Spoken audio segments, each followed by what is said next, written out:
Beneath the high-vaulted ceiling of Zenith Prime, the biometrics were completely wrong. The Port Authority overseer screamed a final threat regarding fabricated cargo tariffs, yet the human's heart rate was actively dropping. A flat, calm line. Flaring with harmonious amber light, the overseer's cranial ridges broadcasted absolute social dominance. Every other species in the trading concourse would have submitted immediately to such an aggressive biological display. Seela's vein did not. The Terran simply leaned against the polished verification console, chewing slowly on a chalky citrus sim nutrient slab.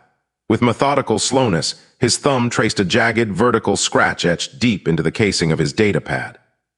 Over and over, he mapped the unseen groove, a quiet, repetitive motion entirely disconnected from the diplomatic crisis escalating around him.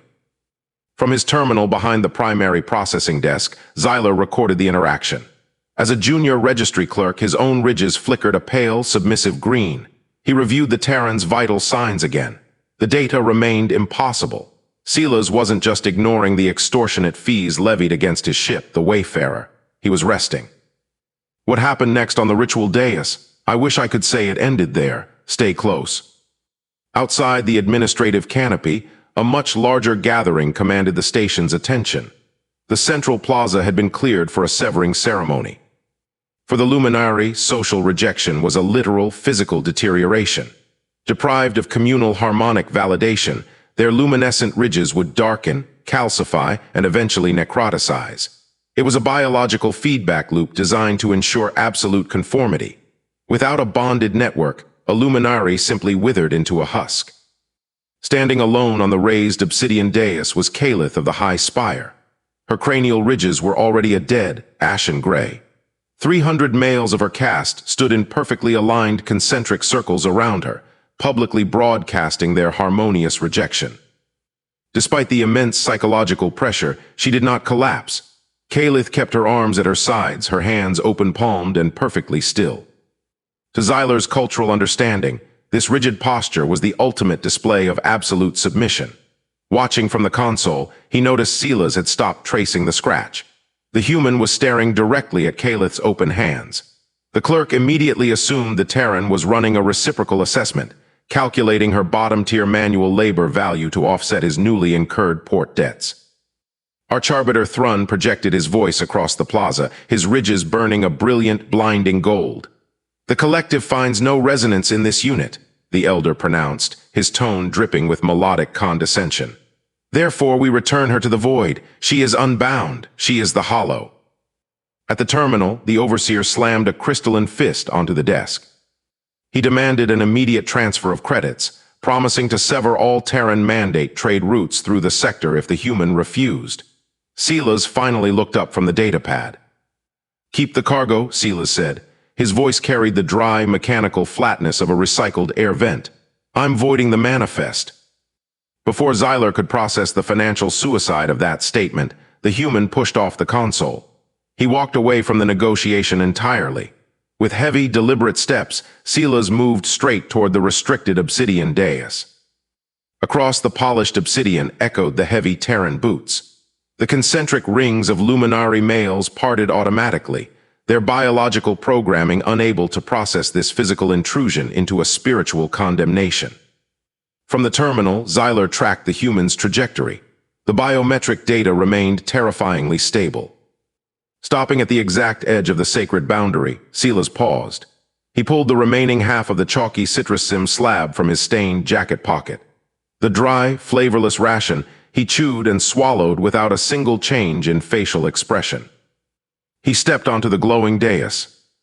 Archarbiter Thrun flared a blinding, furious crimson. "Terran," the elder projected, the harmonious overlay of his voice vibrating with lethal intent. "This unit is hollow. It holds no value. Withdraw from the platform immediately." "I invoke sovereign bond under Clause 9, Seela stated, pulling up a specific treaty addendum on his scarred datapad. Absolute silence slammed into the plaza. A sovereign bond required the sponsor to assume all debts and biological failings of the bonded individual. To Xyler, the Terran's motivation suddenly made terrifying sense. Human greed was legendary. Seela's was acquiring a ruined, desperate laborer for the mere cost of fabricated port fees. "You claim a necrotic husk," Thrun scoffed, gesturing toward Kalith. Her social feedback loops are entirely dead. By our strict metric, she is nothing. Silas tapped his screen. By your metric, yes, I invoke Clause 22, reciprocal assessment. That precise legal phrasing, the tribunal could not ignore. Silas projected his display into the plaza's main holographic matrix, pushing the jagged scratch from his casing mapped directly to a scan of his ship's interior bulkhead. 12 deep gouges marred the Terran steel. Those are the 12 marks, Silas explained flatly. Names of my previous crew, all dead. My culture does not measure worth by harmonious perfection. Xyler watched the data cascade across his console. The Terran wasn't buying cheap labor. He was identifying a fellow survivor. Your biological feedback loops just reflect an isolated echo chamber, Silas continued mildly. Necrosis isn't failure, it's just a starved circuit. Kalith survived total social erasure without expiring. Under Terran metrics, that grants her the resilient designation. She mathematically outranks you. At the registry desk, Xyler stopped breathing. He remembered his own younger sibling, Vale. He recalled the sickening scrape of the stone chisel, the gray dust coating his hands as he erased Vale's name from the family stone. If this Terran metric held true, Vale had possessed a strength the Luminari deeply feared. The sudden, irreversible shift in stakes threatened to shatter the entire caste system. If one Unbound successfully claimed this loophole, Zenith Prime would fracture. Not a single decree was issued by the High Tribunal. Beneath the hangar's humming sodium lights, Kalith stood beside the open airlock of the Terran freighter. Her luminescent ridges remained dark, cold against her skull. Beside her stood 3 other Luminari, waiting in absolute silence. Her hands rested flat against the ship's scarred bulkhead, fingers spread wide and relaxed against the steel.